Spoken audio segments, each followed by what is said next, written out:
to act on. I'm tired of games. I'm tired of acts. I'm tired of people coming in there act like everything's okay when everything is not okay.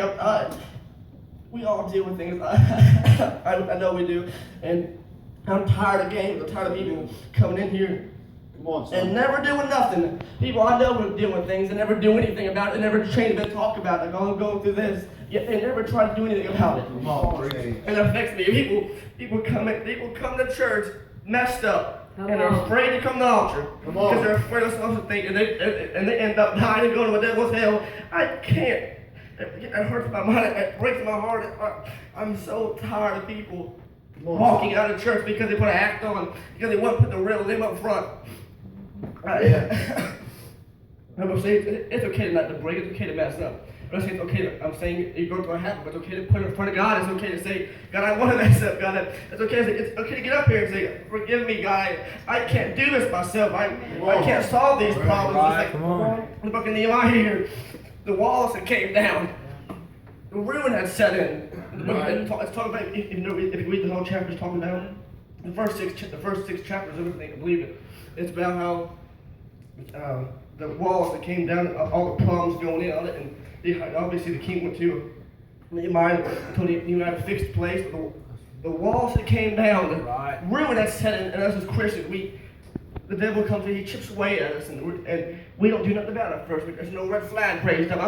I was telling Mother the other day, I said, Mother, I watch this person, everything I've always been trained to watch out for red flags, signs of people are falling out. I literally watched them step right into it.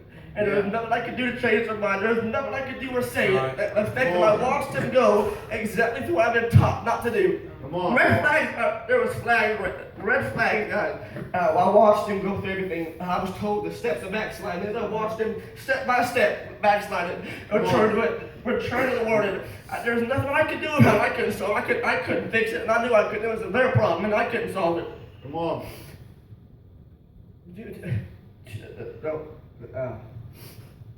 The walls that came down, they chipped up their armor enough. They kept playing with it. They kept playing games with it. This person, us and most Christians who do backslide, what happens is the enemy comes in and they tempt us. And first, we block it off. That wall, we put that wall up. And a wall means strength. It means protection. Right. We put that wall up and say, you ain't get past the wall. We know what you're doing. But it's just those small things that come in there and go, we'll do this for a little bit. We'll play this game. We'll do this because nothing's happened yet. Yep. And they continue to do this because nothing's happened yet. Yep. They continue to do it because there's nothing. We haven't lost it, nor we haven't lost a skill. We haven't lost the fire yet. And we continue to play with sin until it keeps chipping at our wall. Next thing you know, our walls come down. And ruin sets in and we don't even know it. We get to a point, we don't even know where we're at. Ruin sets in and we're all messed up, tormented. It's too late by then. We're in backslid. Come on. We get to a place in life where we let the walls go down, and when the walls come down, it's so fast.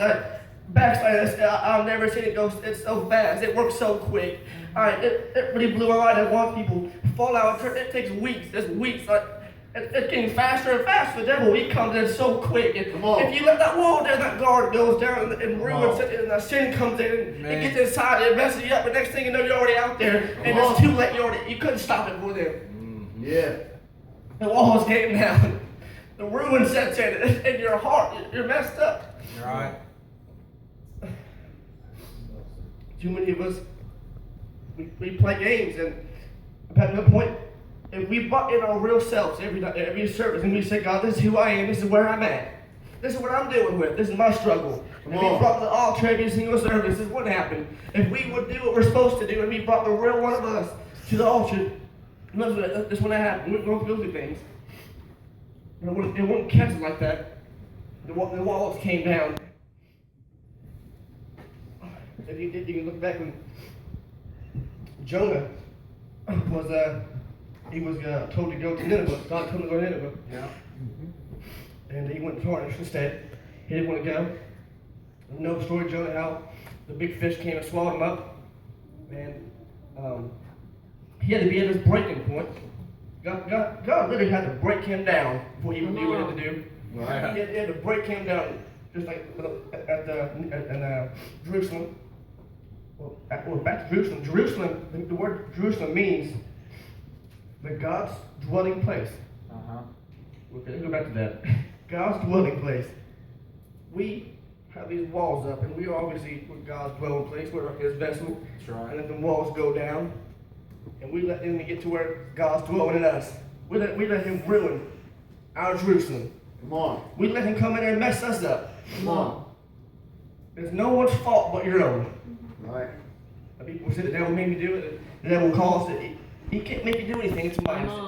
He works through your mind, and he gives you thoughts and problems and emotions, and you're the one to act on. You're the one who works on it. And you're the one who wants to fight them. He breaks them walls down and enters your Jerusalem. You're God's dwelling place, and He gets in there and messes you all up and tears you all up. Come on. Before you know it, you already done backsliding out of church, and you know I don't even know how it happened. Go back to Jonah. Jonah ran from God's will, and God had to break him down, and a fish come and swallow him. Yeah. He had to break his will and break him down. I'm saying it's okay to break them down. God wants you to be broken before Him. He wants you to come up here and say, I can't do this. I can't solve this. As a person, I like to say, I personally, I have to think I have to fix my own problem. I have to see I can do it by myself. I need no one's help. That's the way I am. I don't want anyone's help. That's the way I operate.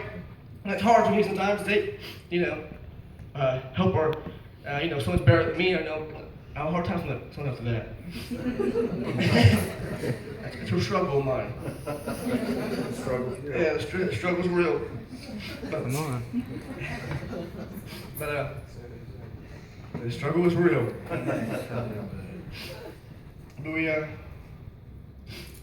God has to break us and get us to a point where He can have us and where He can use us, where we are no longer operating in our own gifts. Because without God, we have nothing. We have no talent, no gifts. We have no skill set. We can't talk, breathe, walk. Without God, we're nothing.